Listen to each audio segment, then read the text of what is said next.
Vote ایک گواہی ہے. جب تو کسی کو ووٹ دیتا ہے تو کہتا ہے تیرے سیاہ سفید میں تیرے ساتھ ہوں. پھر کس طرح تو کہتا ہے کہ اس نے ظلم کیا میں موجود نہیں تھا؟ بڑا لوگوں نے برا بلا کہا نا، حکمرانوں نے ختم نبوت پہ یہ کر دیا وہ، تو میں کہتا ہوں وہ تو سارے ٹھیک ہے، غلط تھے تو ان کو ووٹ دینے والے انہوں نے کس مسجد میں آ کے توبہ کی؟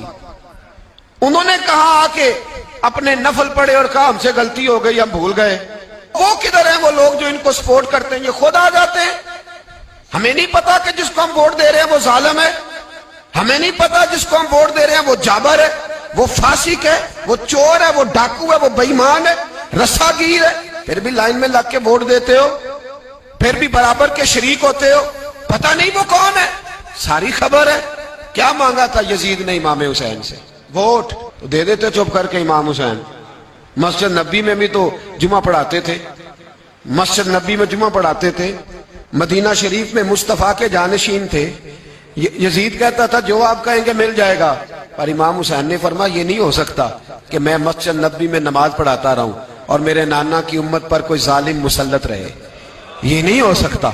ووٹ مانگتا تھا، ووٹ. تجھے ووٹ کی قدر کا نہیں پتا؟ امام حسین نے 18 سال کے نوجوان سے لے کر 6 مہینے تک کا علی اصغر قربان کر دیا، پر ظالم کو ووٹ نہیں دیا. تیرا کیسے حوصلہ پڑتا ہے؟ پھر تو 10 محرم کی دیگ بھی پکاتا ہے. کس طرح تیرا حوصلہ پڑتا ہے؟ کس طرح کر کے تیرے اندر ہمت آتی؟ جلال بادشاہی ہو یا جمہوری تماشا ہو، جدا ہو دی سیاست سے تو رہ جاتی ہے چنگیزی. ظالموں کا مددگار بھی ظالم ہوتا ہے، ظالموں کا مددگار بھی.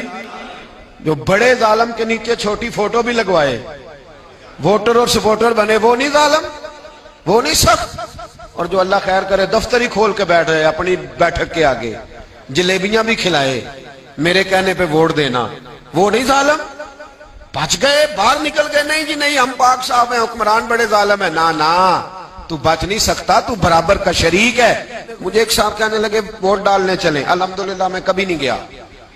جب بندہ سمجھ میں آئے گا، مرضی کا آئے گا تو جائیں گے انشاءاللہ تعالی. نہیں گئے تو نہیں گئے. میں کہنا بڑی کھلی بات کر رہا ہوں، میں بھی تو مسجد کا مولوی ہوں نا، میں بھی یہ خانقاہ کا مسند نشین ہوں. کھلی بات نہیں جاتے بھئی ہم. ایسے ہی ہے کوئی جس کا جو دل کرے گا ہمیں ہاں کے لے جائے گا. ہماری بنیاد بھی ہے، ہمارا وقار بھی ہے، ہم رسول اللہ کے نام لینے والے ہیں. ایسے ہی جس کا دل کرے آگے لگا کے لے جائے. کیا مطلب ہوا اس بات؟ نہیں گیا. ایک صاحب کہنے لگے ووٹ قوم کی امانت ہے، تو امانت ضائع نہیں کرنی چاہیے. میں نے کہا ضائع نہیں کرنی چاہیے، پر بے ایمان کو بھی امانت نہیں دینی چاہیے، ورنہ زیادہ ضائع ہو جائے.